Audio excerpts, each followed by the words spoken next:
உலக தமிழ் அன்பர்களுக்கு அன்பான வணக்கம்.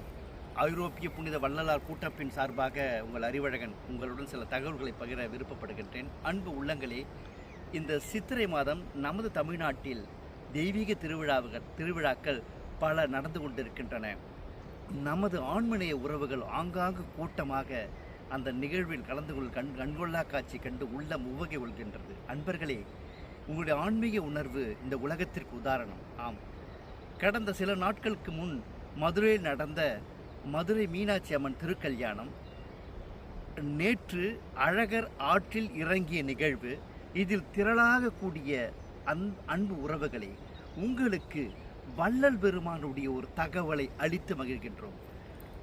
அவ்வண்ணம் தமிழ்நாட்டின் பல ஊர்களில் நடந்த தேர் திருவிழா. அன்பர்களே, வள்ளல் பெருமான் 200 ஆண்டுகளுக்கு முன் நம் தமிழகத்தில் வந்துதித்து நமது இந்து மதத்தின் அடுத்த வளர்ச்சியை, அதாவது சுத்த சன்மார்க்கம் என்ற ஒரு நிகழ்வை, ஒரு கொள்கையை இந்த தமிழகத்துக்கு அடித்து சென்றுள்ளார். சுத்த சன்மார்க்கத்தின் முக்கிய நெறி என்பது சமய மத சடங்குகளை தாண்டி ஆண்டவரின் உண்மையை அறிவது. ஆம், நீங்கள் இப்பொழுது செய்து கொண்டிருக்கின்ற சமய மத சடங்குகள் விழாக்களில் இருக்கின்ற உண்மையை சற்று உணர முயலுங்கள் அன்பர்களே. உதாரணமாக, தேர் திருவிழா எதற்காக? தேர் என்பது என்ன? இந்த தேகமே தேர். அந்த தேரின் முன் இருக்கின்ற 2 கயிறு என்பது நமது சுவாசம்.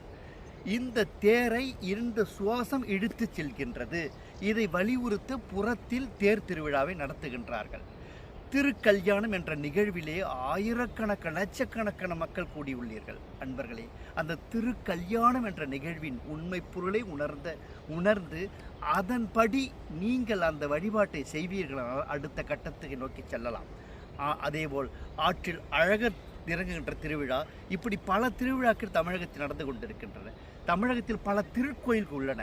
வள்ளல் பெருமான் சொல்லுகின்ற ஒரே வார்த்தை, ஆண்டவரின் உண்மையை உள்ளது உள்ளபடி சொல்லாமல் மண்ணை போட்டு மறைத்து விட்டார்கள். அதனால் அசுத்தமாயா காரியங்களாகிய சித்தர்கள் என்று சித்தர்களையே சாடுகின்றார் வள்ளல் பெருமான். சாடுகின்றார்கள் கோபமாக அல்ல, உண்மையை உள்ளபடி சொல்லாமல் கைலாசபதி, வைகுண்டபதி, நமது கண் காது மூக்கு நம்மை போல் ஆண்டவர் இருப்பாரானால் அப்படி பேராற்றல் கொண்ட பெரும்பதி எப்படி இந்த பிரபஞ்சத்தையும் பேரண்டத்தையும் அண்ட சராசரங்களையும் காத்து கொண்டிருப்பார், வழிநடத்தி கொண்டிருப்பார். அப்படிப்பட்ட பெரும்பொருளை எப்படி நாம் உணர வேண்டுமென்றால், காண்பார் காண்புவிடம், கேட்பார் கேட்புவிடம்